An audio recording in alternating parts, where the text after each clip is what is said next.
예, 안녕하세요. 원재입니다. 예, 이제 신신명 9강을 시작하게 되었는데요. 9강부터는 신신명의 총 결론으로 들어가게 됩니다. 지금까지 하게 된 이제 구절들이 그 첫 구절의 변주, 다른 의미, 확대된 표현 이렇게 보면 됩니다. 그래서 그 대단원의 마지막 시간은 아니지만은 총 결론의 시간을 시작하도록 하겠습니다. 진여 법계에 무타무자라. 바로 깨친 진여의 법계에는 남도 없고 나도 없음이라 라는 뜻이에요. 근데 이게 원문에는 진여 법계에는 무타무자라고 했는데 성철 스님의 이 해설본에는 어떻게 표현이 됐냐면은 그 바로 깨친 진여 법계라고 하셨어요. 근데 이제 바로 깨친이라는 의미가 추가되어 있는 거예요. 원래는 없어요. 그냥 진여 법계인데 근데 이제 왜 바로 깨친을 이렇게 강조를 하셨는가 한다면 성철 스님 하면 당신께서 가장 강력하게 주장하신 수행과 깨달음의 원리가 뭐죠? 도노돈수, 도노돈수를 굉장히 말씀하셨죠. 크게. 그래가지고 이 진여 법계라는 앞에 표현 바로 깨치는 뭐냐면은 이 도노를 드러내기 위해서 그렇게 쓰신 거예요. 예전에 아마 십수년 전, 수십 년 전부터 근래 이르기까지 도노 돈수냐, 도노 점수냐의 논쟁이 틈틈이 계속 있어 왔습니다. 근데 이제 도노란 건 뭐냐면은 몰록, 갑자기 깨닫는다. 그러니까 도노 돈수는 몰록 깨달음과 동시에 돈수, 수행도 한 번에 다 끝마치는 거예요. 반면에 이제 도노 점수는 뭐냐면은 깨달음이 있지만은 여전히 우리가 중생의 어떤 업식, 습기가 남아있기 때문에 그것들을 정화하기 위해서 점수하는 과정을 거친다고 그런 식으로 해석하고 있죠. 근데 성철 스님께서는 도노 돈수를 강력하게 피력하셨죠. 근데 이제 제가 여기에서 한 제 방에 어른 스님과 성철 스님과 한번 대화를 한번 소개해 보겠습니다. 이 어른 스님께서 출가 전에 대학생이셨어요. 근데 대학생들이 이제 그 당시에는 불교 대학이 아니라 불교 학생회가 굉장히 유명했죠. 전국에서 성철 스님의 명성 가르침을 듣고서 대학생들이 와서 수행하는 기간도 가지고 했나 봐요. 그러니까 이 스님께서도 어른 스님도 대학생 신분으로 그렇게 오셨어요. 그래서 그 당시에 이제 성철 스님께서 학생들한테 각자 무슨 화두를 참고하는지 이렇게 물어보신 거예요. 그러니까 학생들이 뭐 이먹고, 조주부자, 아니면 판치생모, 부모미생전 본래면목 그와 같은 화두들을 다 이제 열거를 했겠죠. 근데 이 어른 스님이 재미난 거예요. 성철 스님한테 이런 말씀하신 거예요. 스님, 저는 수행하고 있지 않습니다. 라고 한 거예요.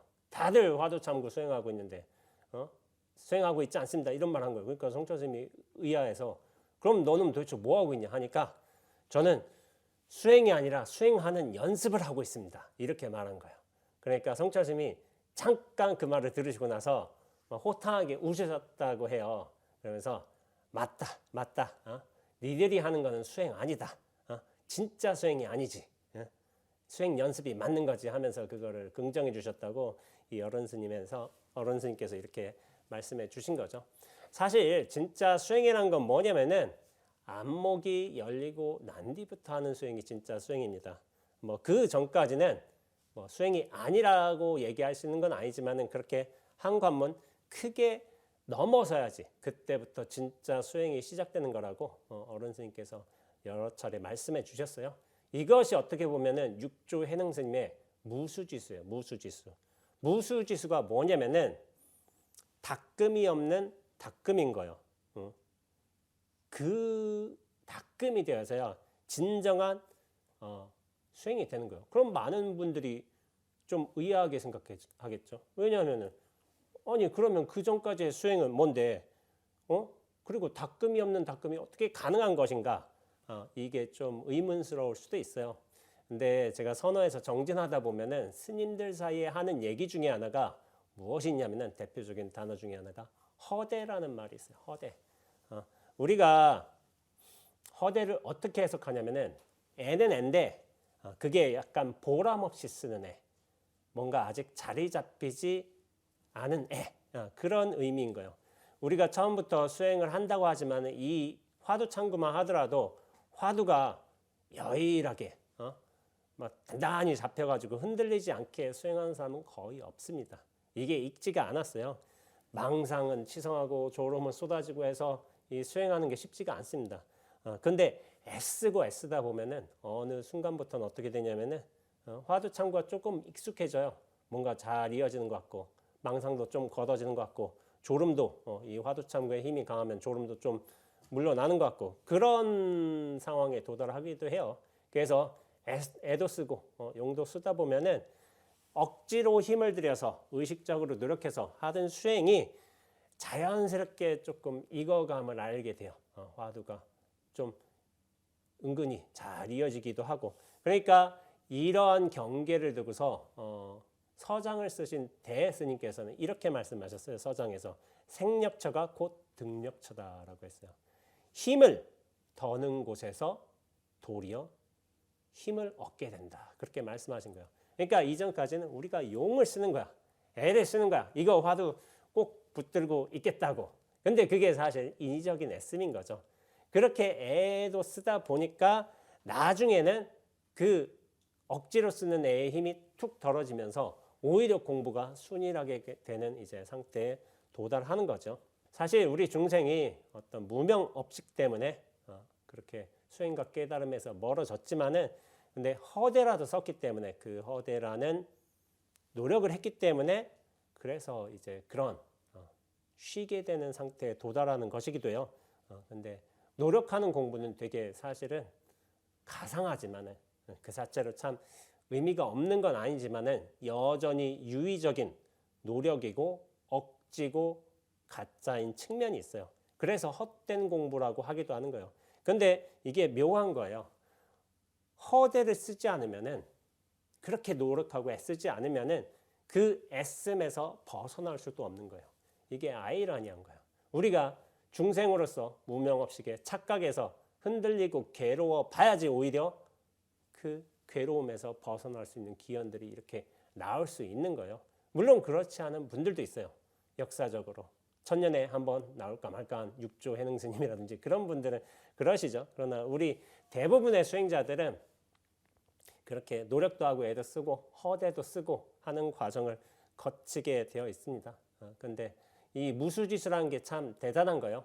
애쓰면서도 애쓰지 않고 또 닦으면서도 닦은 바 없고 또 다른 의미로서는 닦을 바 없음으로 닦는 게 이 무수지수인데 이 허대가 끝난 시점에서 비로소 진짜 수행, 무수지수가 시작되는 거죠. 그런 차원에서 어른 스님의 말씀이 참 어떻게 보면 그 대학생 때, 20대 때 나이 치고는 굉장히 좀 현명했던 말일 수도 있어요. 20대 치고는 똘똘했던 말. 왜냐하면 나는 수행을 하는 게 아니라 수행 연습을 하고 있습니다. 그게 사실은 맞는 측면이 있습니다. 그렇다면 이제 이 애씀마저도 끊기면서 애쓰는 이 무수지수가 정말 쉬울까요? 이건 쉽지가 않습니다. 우리가 공부를 하다 보면은 이제 성품을 한번 일별하는 그런 초견의 단계에 도달하기도 해요. 근데 이 초견 정도 가면은 무수지수가 대충 이런 것이겠구나 하는 짐작은 갈 수 있어요. 근데 이 무수지수까지 내 수행이 체화되기까지 그렇게 익어가기까지는 조금 시간도 좀 착오도 많이 나오게 될 겁니다. 근데 우리가 생각할 적에 깨달음이란 거는 절대적이고 완벽한 어떤 성취잖아요. 그런데 깨달음이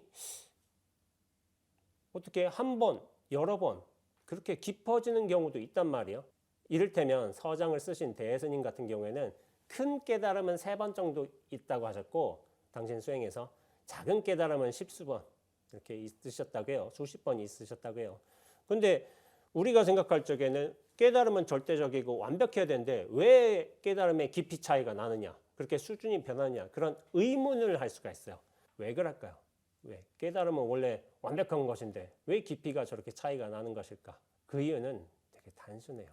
뭐냐면은 깨달음 그 자체는 완벽하다고 볼 수 있지만은 그것이 드러나는 것은 사람을 통해서 드러나기 때문이에요. 사람을 통해서. 사람이란 인연을 거치기 때문에 깨달음의 수준과 깊이 차이가 일어나는 거예요. 그래서 여러 스님들께서도 한 화두를 뚫으셨다가도 다른 화두에 또 막혀가지고 그거를 또 의정을 더 깊게 가지고 다시 한번 크게 깨지는 의단이 타파되는 그런 수행을 겪기도 하는 겁니다. 그래서 법이란 거는 사실은 완벽해요. 진리란 건 완벽하죠. 더 이상 위도 없고 아래도 없고 크기도 없고 크기 아님도 없고 뭐 그렇다고 더럽힐 수도 깨끗해질 수도 없는 것이긴 한데, 근데 법이 그렇게 다르게 되는 건 이유는 뭐냐면은 사람의 근기 차이가 있기 때문이에요. 그래서 사람의 근기와 수준이라는 게 엄격하게 존재하기 때문에, 그리고 그 법이란 것은 사람을 통해서 발현되는 것이기 때문에 사람의 마음그릇에 담기는 법의 모습이 상이하기 때문에, 그래서 법이 그렇게 다양하다고 볼 수 있는 거예요.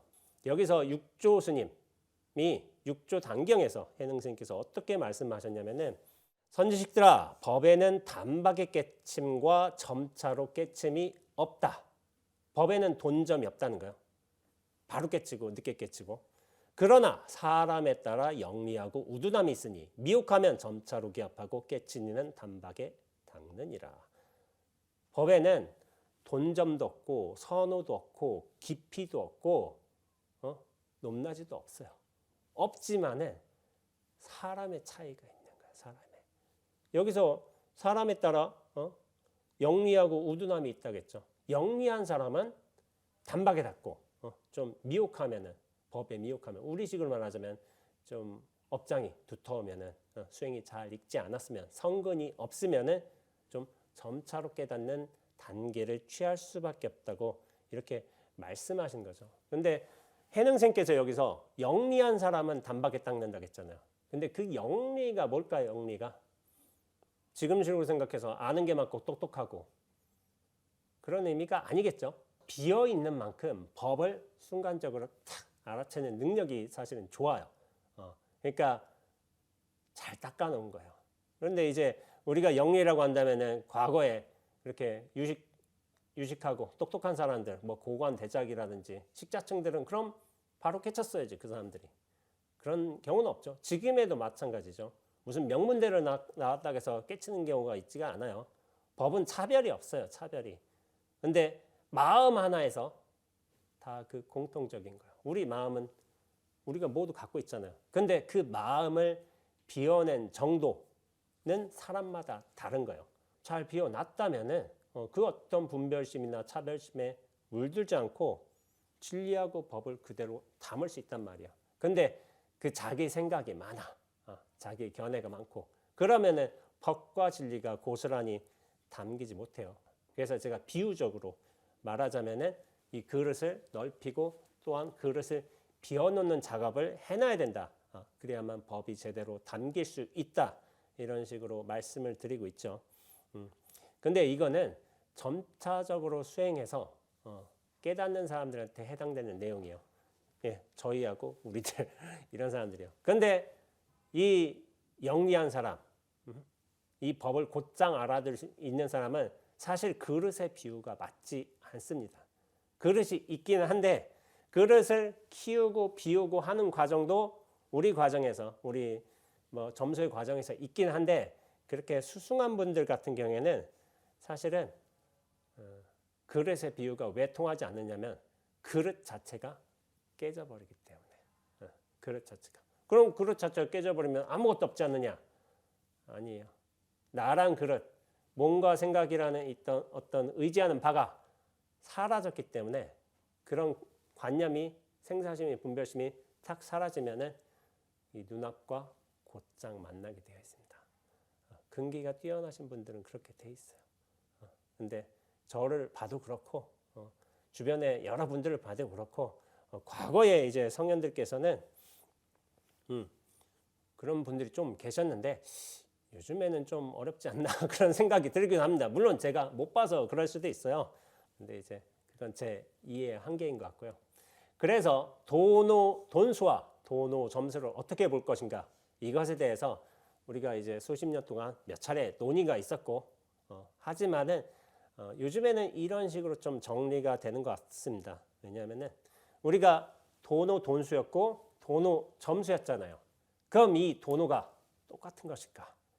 이 5 깨달음의 수준이 저는 그렇게 생각하지 않습니다. 도노 돈수의 깨달음은 거의 완벽한 깨달음에 근접한 거예요. 앞서 말했던 것처럼 대스님도 대부분의 수행자들도 몇 차례씩 깨지는 과정을 거치게 돼요. 그러면서 자성과 더 합일되게 된 수준도 다르게 되고, 그런 완벽한 수준의 거의 깨달음에 도달했다면 그거는 도노 돈수예요. 그거는 근기가 높은 이미 준비가 잘 된 수행자의 깨달음입니다. 하지만 대부분의 우리 같은 수행자들은 도노 깨침이 없었던 건 아닌데 우리의 어떤 실체성을 크게 벗어날 수 있는 정도 수준은 아니고, 뭐 무명업식에서 확 벗어나는 것도 아니고, 다만 점차적으로 또 닦아가면서 그런 업식도 걷어내는 그런 과정을 거치면서 이제 공부를 하면서 그 깨달음을 순수케 하는 과정을 거치는 것 같습니다. 그래서 부처님과 어떤 선사들, 그런 분들께서는 사실 도노 돈수였어요. 한번 깨닫고 끝났어요, 사실은 거의 다. 근데 왜 도노 점수가 나오느냐? 저희 같이 좀 모자란 사람들이 있기 때문에 그런 사람들을 위해서 도노 점수라는 어떻게 보면 자비스러운 방편이 나오지 않았나, 저는 그렇게 생각하고 있습니다. 그래서 도노 돈수든 도노 점수든 우리가 진정한 의미의 깨달음, 법계에 도달한다면은 여기에 무타무자라고 했잖아요. 나와 남이 완전히 사라지게 된다고 했잖아요. 나와 남이 완전히 사라진다면은 이게 뭐예요? 나도 남도 뿅 하고 다 사라지는 건가? 그런 의미가 아니에요. 뭐냐면은 나와 남의 실체성이 사라진다는 거예요. 그러니까 나와 남이 나타나긴 한데 이건 어떻게 또 세계되냐면은 꿈처럼 나타난다는 거예요. 꿈처럼. 진짜처럼 나타나는 게 아니라 꿈처럼, 현상처럼 이렇게 드러나고 있다는 거예요. 그렇게 보는 게 어떤 깨달은 이의 안목인 거예요. 세상을 보되 세상에 물들지 않으면서, 왜냐하면 그게 꿈인 걸 알기 때문에, 그러면서 꿈을 부려가면서 하는 게 깨달은 이의 안목이겠죠. 다음 구절 한번 보겠습니다. 요급 상응하면 유언 불이로다. 재빨리 상응고저 하거든 둘 아님을 말할 뿐이로다. 근데 뭐냐면은 둘 아니다는 건 뭐냐면 불이라고 했잖아요. 불이. 그러니까 이건 뭐냐면은 고정된 의미로서 명백한 실체로서의 둘이 아님을 곧장 말할 뿐이로다. 거기에 들어갈 뿐이다 라고 해석해야 되고요. 불이가 개동하여 무불 포용하니 둘 아님은 모두가 같아서 포용하지 않음이 없나니. 불리, 이게 참 차이가 있어요. 하나다 라고 얘기하지 않아요. 물론 일심이란 표현도 있고 일승이란 표현도 있어요. 뭐 그게 틀린 말은 아니지만은, 근데 불리, 약간 한 발짝 뒤로 물러서서 하는 표현법처럼 느껴져요. 불이 단지 둘이 아닐 뿐이다. 이 불이라는 말이 왜 나왔냐면은 너무 이 실체성, 생사심, 그런 것에 물들어 있으니까 이것을 깨트리기 위해서 불이라는 걸 말했을 뿐이지, 그렇다고 하나다라고 얘기할 수 있는 게 아니라는 뜻도 좀 알아둬야 돼요. 우리가 일심이라고 하지만은 하나의 마음이 있다 이렇게 생각해서는 안 돼요. 하나의 마음이다. 그건 하나의 마음이 아닌 거예요. 전체라는 마음이에요. 일심이란 건 사실 마음뿐이다라는 뜻이지 하나의 마음이다 이렇게 숫자로서 해석되면 안 돼요. 그런데 이 하나로서 생각하는 것을 좀 경계하기 위해서 불이, 이런 표현법이 나오지 않았나 저는 생각하고 있습니다. 불이라는 게 뭐냐면 그 둘의 실체성이 사라지는 것이고 그런 대립구도가 또한 사라지는 거예요. 그런데 모든 것은 이런 대립구도로 나타나게 돼 있어요. 앞에 자, 타라든지 유, 무라든지 애, 증이라든지 어떤 한 가지가 나타나면 그와 반대되는 게 동시에 나타나는 게 사실 이 현상계의 일인 거예요.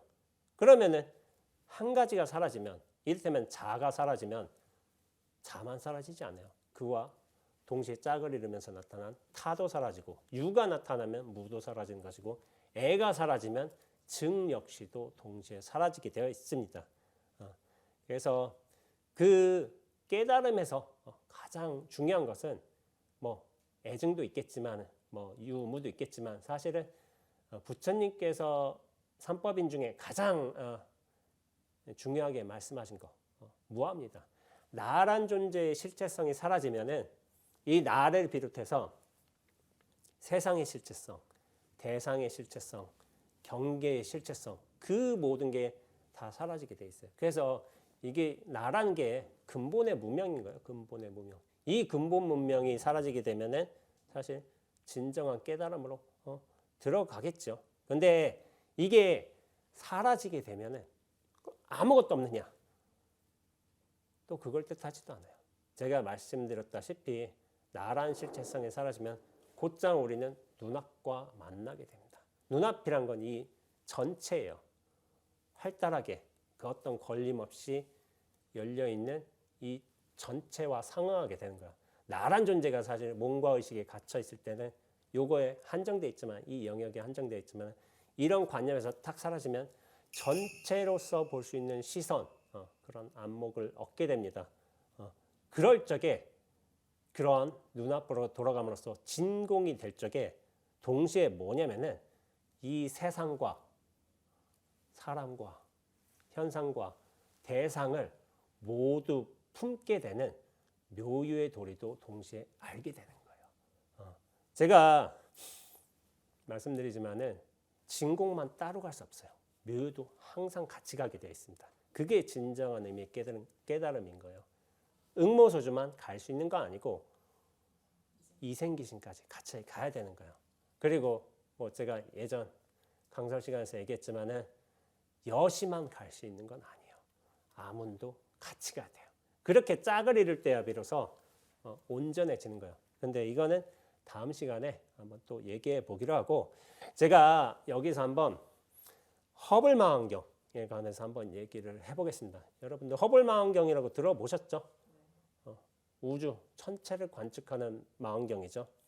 근데 이제 제가 허블망원경에 관측사에서 좀 신기한 사건 하나가 있었어요. 그게 뭐냐면은 1995년이었는데 그때 로버트 윌리엄스라는 천문학자가 있었어요. 근데 그 천문학자가 되게 기상천외한 프로젝트를 실행하기 시작하는 거예요. 그러니까 우리는 지금에는 뭐 제임스 웹이라는 2021년도에 발사됐어요. 우리가 그것을 보고 있지만은 1995년도에는 우리가 여전히 허블 망원경에 의지해서 천체를 관측했단 말이에요. 그러면서 이 허블 망원경으로 우주 천체를 관측하고 별이나 행성, 은하도 다 관측을 한 거예요. 이 허블 망원경도 어떤 한계치가 있는 거예요. 어느 유효기야? 90 몇 년도인가 그렇게 좀 기능을 상실할 거라고 돼 있어요. 막바지에 들어선 거예요. 그런데 이 로버트 윌리엄스라는 이제 천문학자가 어떤 주장을 했냐면 허블 망원경을 좀 이게 좀 틀어서 저 아무것도 보이지 않는 저 검정 암흑을 한번 좀 들여다보면 어떻겠냐 그런 제안을 한 거예요. 그러니까 사람들이 놀란 거예요. 이게 사실 수십조가 들어간 프로젝트거든요. 사실 그 당시에 수십조라면 지금은 수백조가 될 가능성도 크죠. 엄청난 금액이 드러난 프로젝트였던 거예요. 근데 사람들은 눈에 보이는 걸 더 잘 보기를 원했지 보이지 않는 것에 대한 관심은 그렇게 없었어요. 근데 이 로버트 윌리엄스는 분명히 저기에 뭔가 있다. 근데 확신은 있었지만 이걸 증명할 수 있는 방법은 없었던 거야. 그래서 어떻게 했냐면은 크리스마스 연휴 시즌이 돼가지고 열흘 정도를 그 허블 망원경 가지고 천체에 보이지 않는 암흑을 향해서 그렇게 시선을 딱 고정시키고서 관찰하기 시작한 거예요. 그렇게 해서 열흘 정도 시간을 들인 다음에 한 점, 우리가 지금 생각할 적에 바늘귀보다도 더 작은 영역이었어요. 진짜. 그만한 영역을 딱 초점을 맞춰서 열흘 동안 촬영을 했어요. 근데 그 열흘 동안 촬영한 뒤에 엄청난 결과가 나왔습니다. 뭐냐면은 바늘 구멍보다도 작은 영역에서 무려 3천여 개의 은하가 발견된 거예요. 3천여 개의 은하. 그러면서 각 은하에 한 은하에 2천억 개의 별이 속해 있는 거야. 지구는 그 별 중에 하나야. 별 중에 하나. 2천억 개 중에 하나고 어떻게 보면 그 2천억 개의 별이 속해져 있는 은하가 3천 개가 발견이 된 거야. 그 바늘구멍보다도 작은 영역에서. 아무것도 없으리라고. 캄캄해서 보이지도 않는 영역에서. 이 사실이 인류를 충격에 빠뜨렸습니다. 그렇게 오랜 시간을 들여가지고 그 암흑, 허공의 한 점을 이렇게 오랜 시간 노출시켜서 찍은 사진. 그 사진 보면은 반짝반짝 빛나요. 근데 그 하나하나가 다 은하라는 거예요. 은하. 그 바늘구멍만한 영역에서 3천 개나 생상하지 못할 정도의 숫자로 거기에 있는 거죠.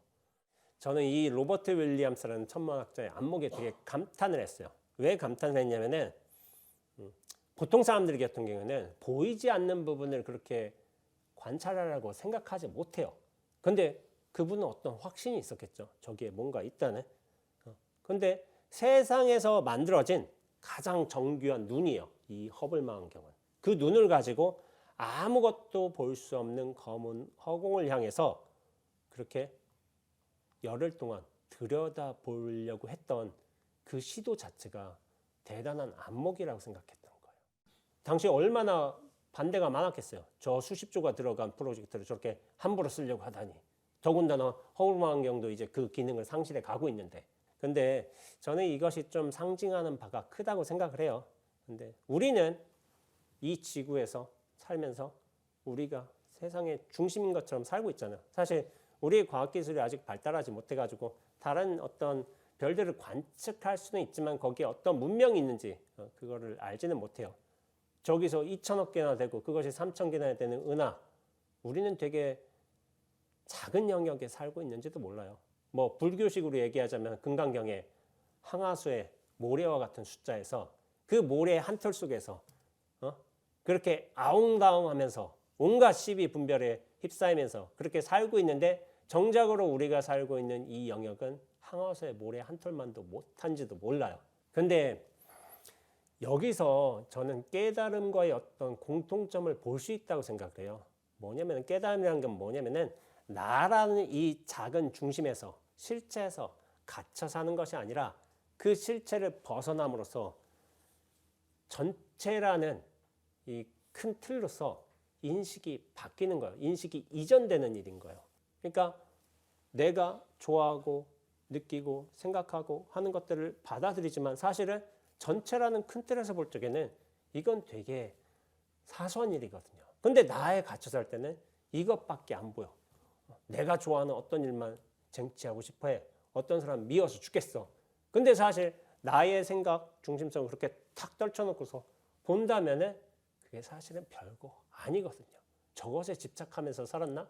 그런 생각이 들거든요. 사실 우리의 감정 생각도 그래요. 지금에는 어떤 이가 그렇게 좋기도 하고 믿기도 하다가도 십수년이 지나서 십수년까지 갈 일도 없죠. 몇 년 지나서 딱 보게 되면 내가 그렇게까지 집착할 일이었나? 하고서 후회하는 경우가 많습니다. 근데 그 당시에 나의 생각에서 묶여 살 때는 그걸 몰라요. 근데 그걸 탁 벗어날 수만 있다면 나 자신이 얼마나 작은 인식 속에서 갇혀 살았고 집착하고 살았는가 그것을 깨닫게 되는 거예요. 어떻게 보면은 이 허블 망원경을 통한 이 허공의 암흑 그 한 점을 바라보게려고 했던 그런 시도가 뭐냐면은 깨달음과 유사점이 있다고 생각하고 있습니다. 우리는 보이는 것만 생각하지만은 보이지 않는 그것에 어떻게 보면 엄청난 진실이 숨겨져 있는지도 몰라요. 우리는 보이는 것만 추구하고 얻으려고 하지만은 보이지 않는 것에서 삶의 어떤 진정한 의미가 있는지도 모릅니다.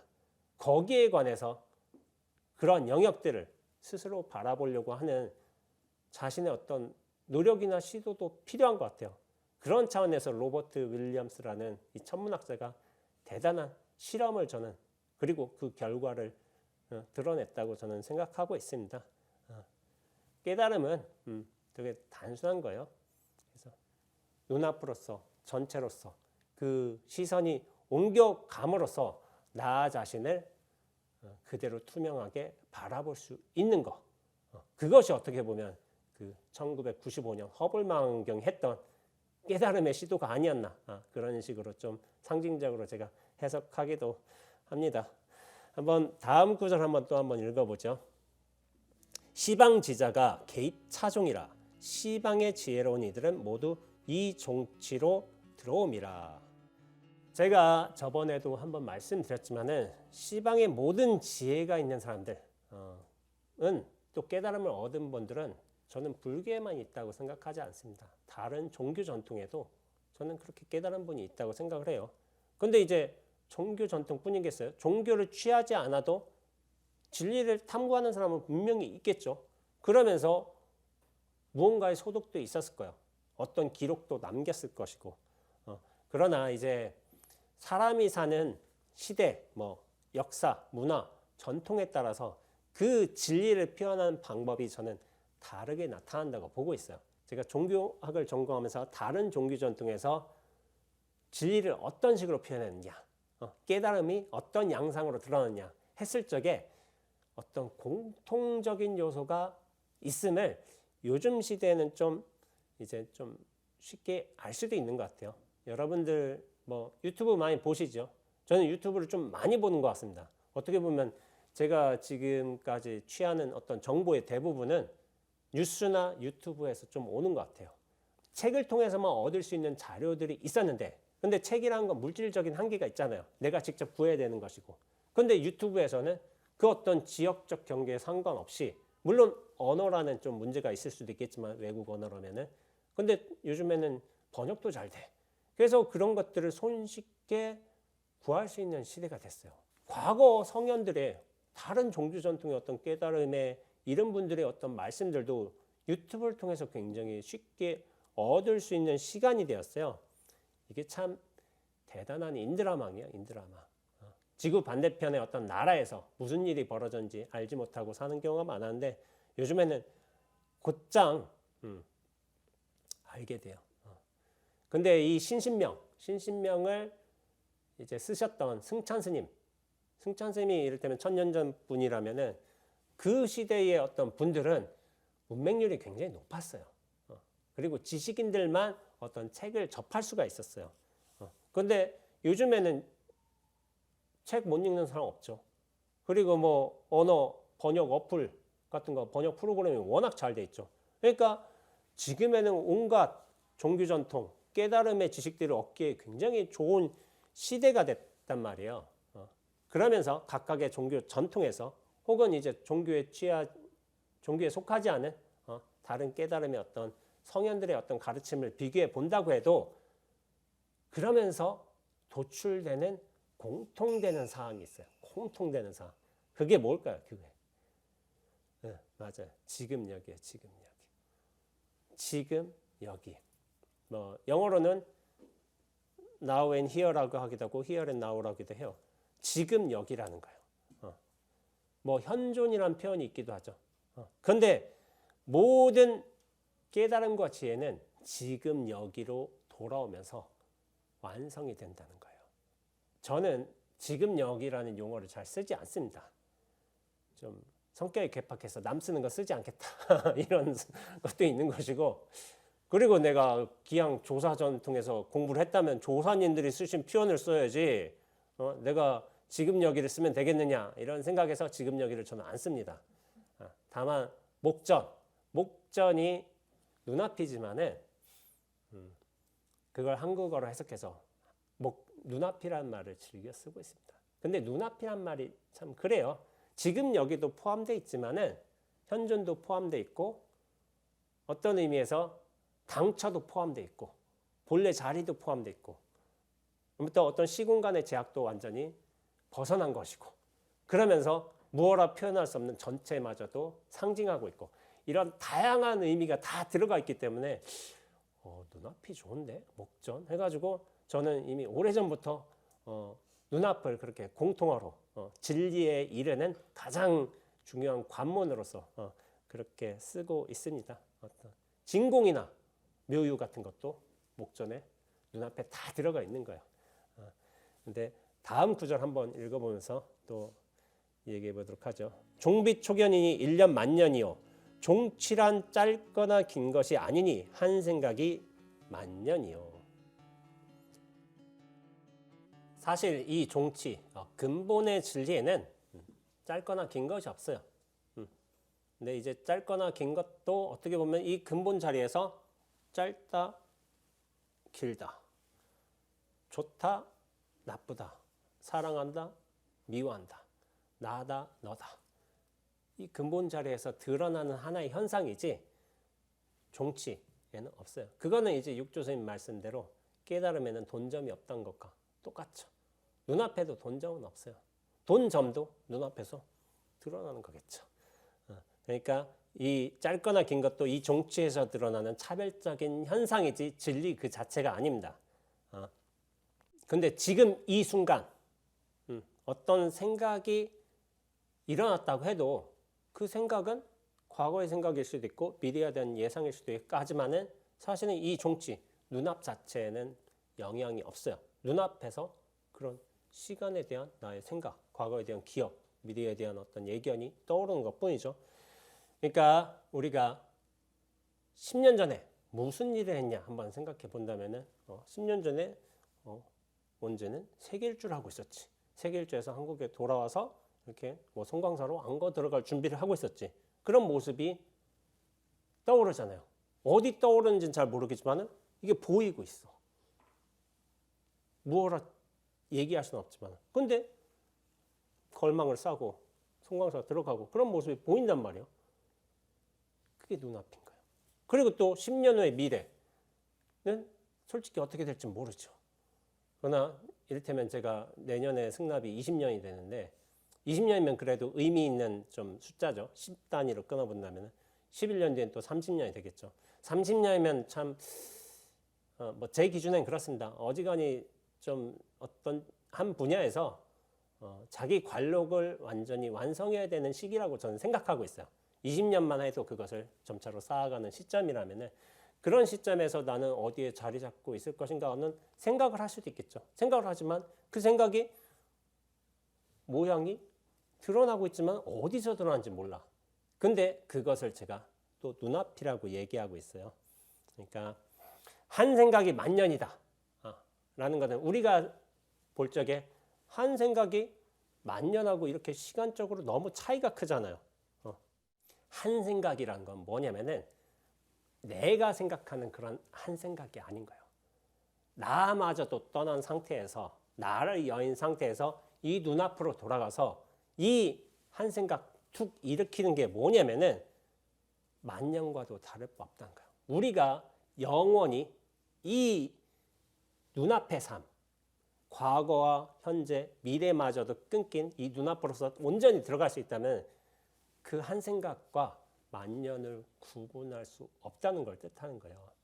나란 실체에 묶여서 시간적으로 이렇게 몇 초로 대비되는 한 생각하고 만년을 얘기하는 게 아닙니다. 눈앞으로서 돌아가는 거예요.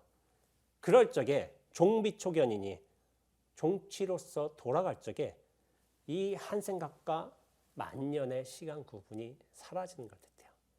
이 눈앞을 사는 것은 영원을 사는 거예요. 영원을.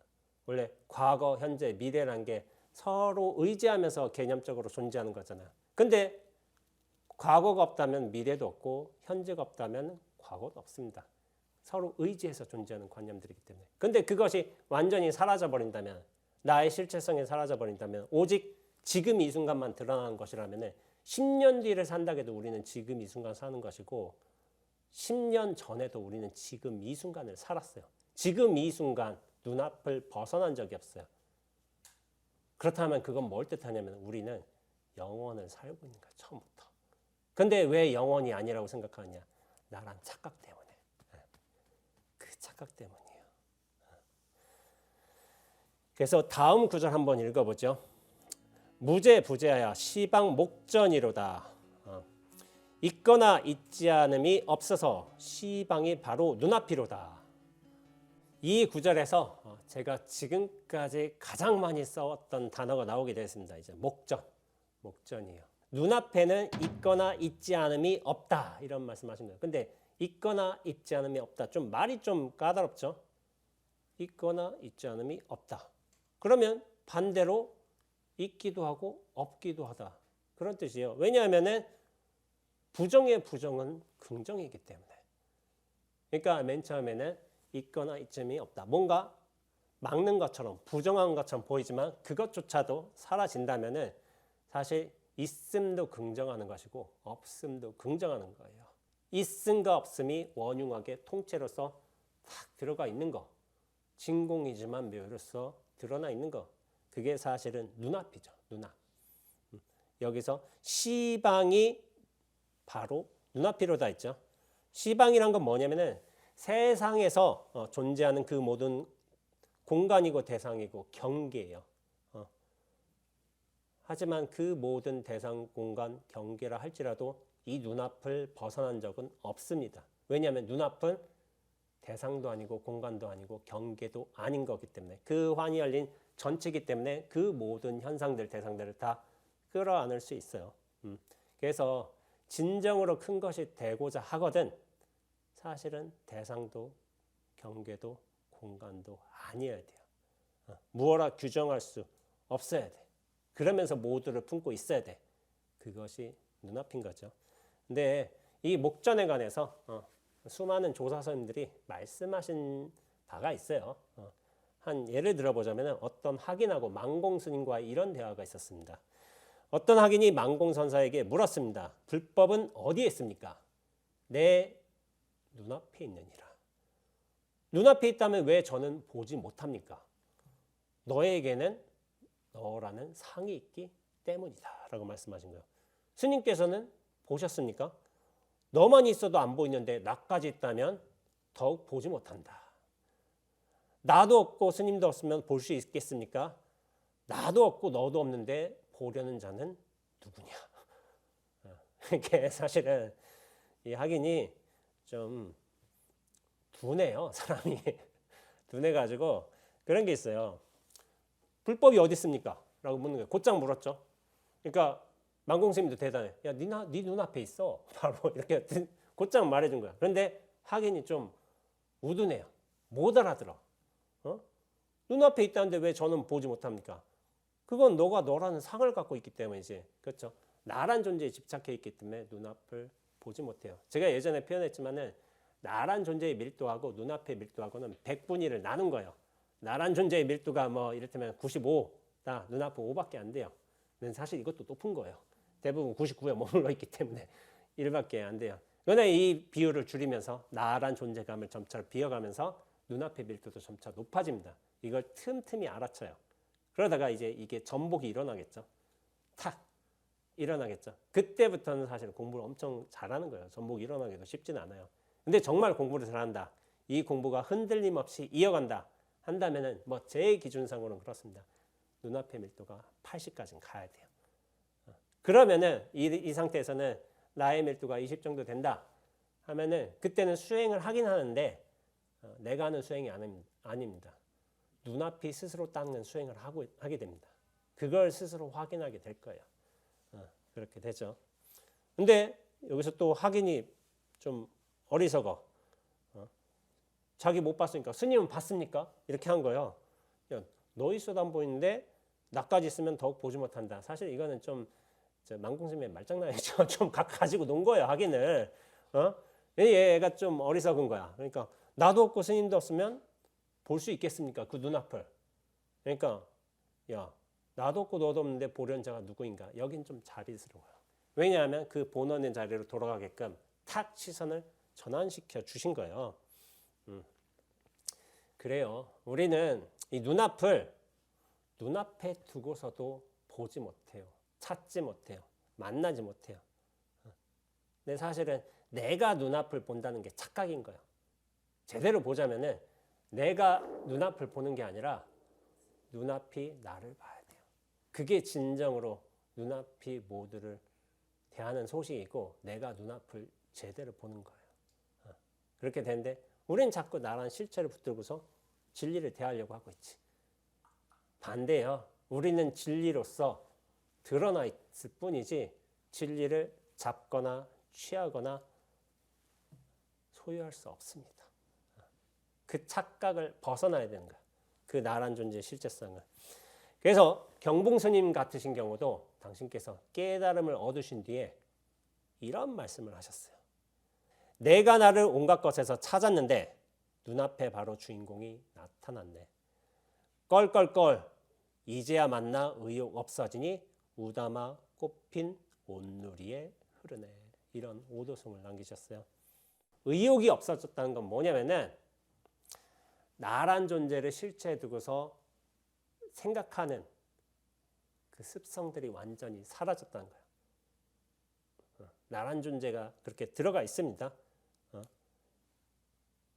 근데 그렇게 깨닫고 보니 우다마, 깨달음을 상징하는 그 꽃이 온누리에 펼쳐져 있다는 거예요. 흐르고 있다는 거예요.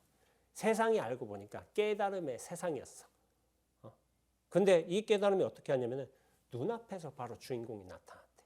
눈앞에서 진여자성이 나타난 거예요. 진여자성은 눈앞에 있어요. 근데 눈앞에 무언가가 따로 있다라고 생각해도 상관없을 듯 하지만은 근데 저는 그런 식으로 표현하지 않습니다. 눈앞으로서 있다라고 얘기합니다. 눈앞에 무언가가 따로 있는 게 아니라 눈앞으로서 전체로서 이미 있다라는 식으로 얘기를 하고 있어요. 이게 좀 해석에 따라서 조금 여지가 남을 수도 있지만은 나란 존재를 좀 실체감을 걷어내기에는 좋은 표현이라는 생각이 들어요. 그래서 이번 신신명 강설은 눈앞을 보려는 자신이 완전히 소멸돼야지 비로소 눈앞을 제대로 보는 소식이다. 그러면서 눈앞이 진정으로 본다면은 내가 눈앞을 보는 게 아니라 눈앞이 나를 보고 대상을 보고 상황을 보고 이 세상을 보는 것이다. 이런 식으로 정리해 말씀드리면서 신신명 선빵 클래스 신신명 9강을 마치도록 하겠습니다. 예, 감사합니다.